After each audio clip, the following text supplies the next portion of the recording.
significar algo. ¿Sí? Actos en los cuales se inscriben en una trama, en una trama de significado, que ya lo hemos visto, digamos, con la noción de performatividad.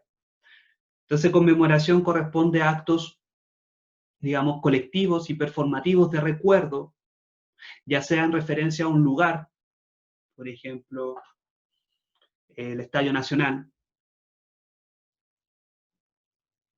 ya sea en referencia a una fecha, por ejemplo, el 11 de septiembre,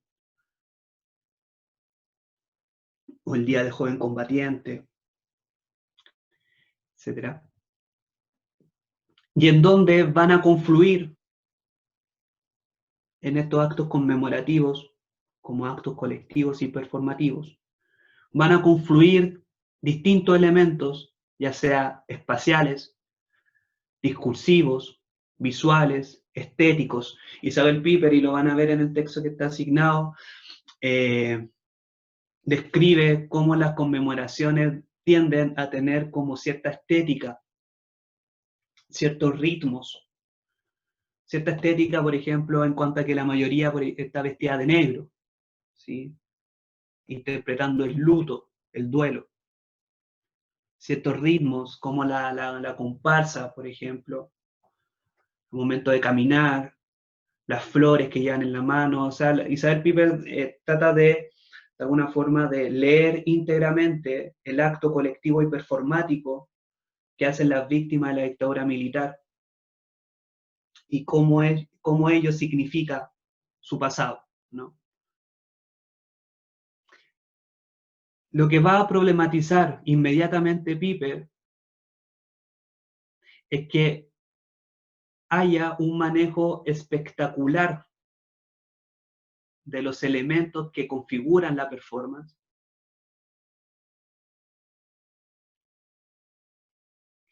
mediante guiones preestablecidos. Algo así que haya como una reproducción una y otra vez de las mismas espacialidades, de las mismas estéticas, de los mismos discursos, de los mismos elementos visuales, etc. Es decir, que se vayan preestableciendo guiones para la performance y en ese sentido se vayan reificando significados del pasado. O sea, Piper trata de problematizar el modo en cómo han devenido los actos de conmemoración que hacen las víctimas de la dictadura militar para significar el pasado, en cuanto a que pareciera ser que hay algo así como una producción y una reproducción de lo mismo. Si se ocupa la misma performance, lo que se hace es reificar el mismo significado del pasado. ¿Sí? Vamos a afirmar esta idea.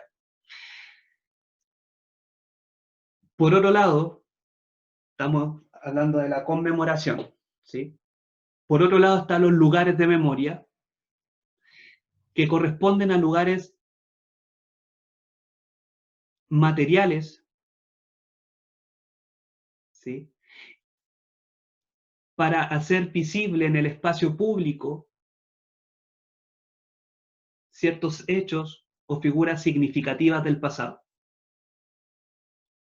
Piper estaba pensando en Londres 38, está pensando en el Estadio Nacional, está pensando en Villa Grimaldi, y en un sinfín, digamos, de lugares de memoria que tratan de relevar ciertos hechos, que tratan de relevar ciertas figuras del pasado. Actos de memoria, y esto es importante, actos de memoria que no devienen solamente por estar, ¿sí? Sino que devienen como lugares de memoria en cuanto a que se ocupan para recordar. Pensemos cuántas estatuas hay en Santiago o en Chile que no sabemos, digamos, a quién tratan de relevar. Porque justamente la estatua no es solamente es una cuestión material que está ahí, pero si es que no se ocupa para recordar, va a perder su potencial de significar el pasado.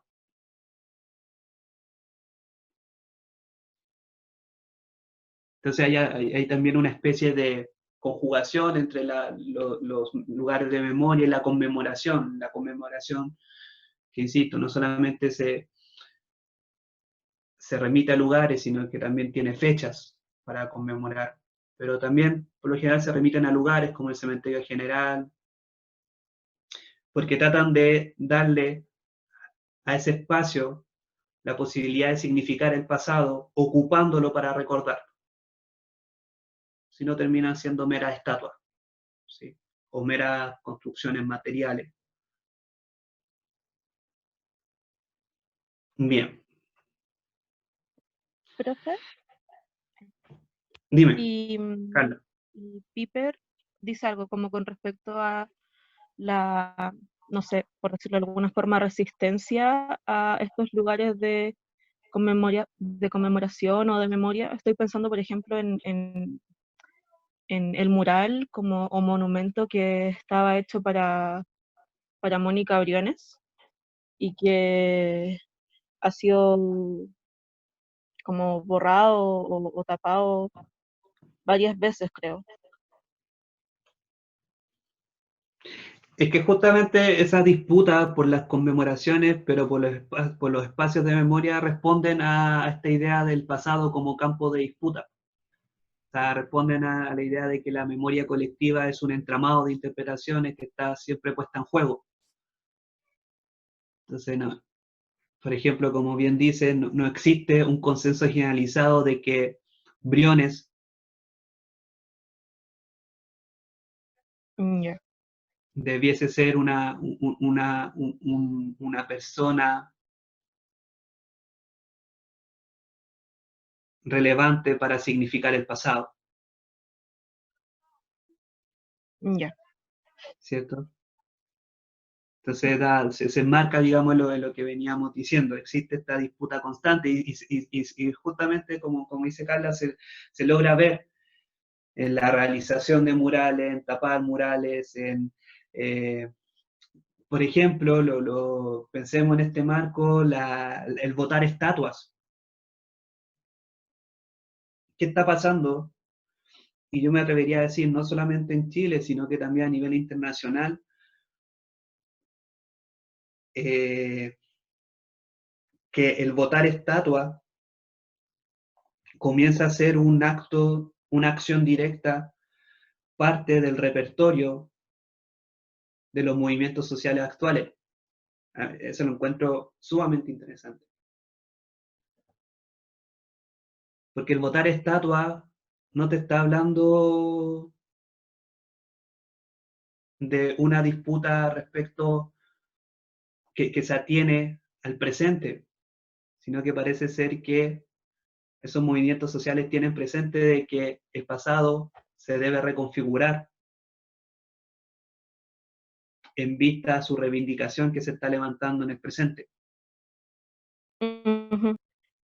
Sí, y además igual como las performance, por decirlo de alguna forma, entre comillas, que se hacen con el botar la estatua. O sea, no sé, estoy pensando que no sé, me lo encontré maravilloso cuando pasó. Cuando en Temuco, creo, fue que botaron la estatua de Pedro Valdivia y le cortaron la cabeza y lo llevaron a Copolicán y no, lo encontré Claro, maravilloso. Es como claro. una resignificación y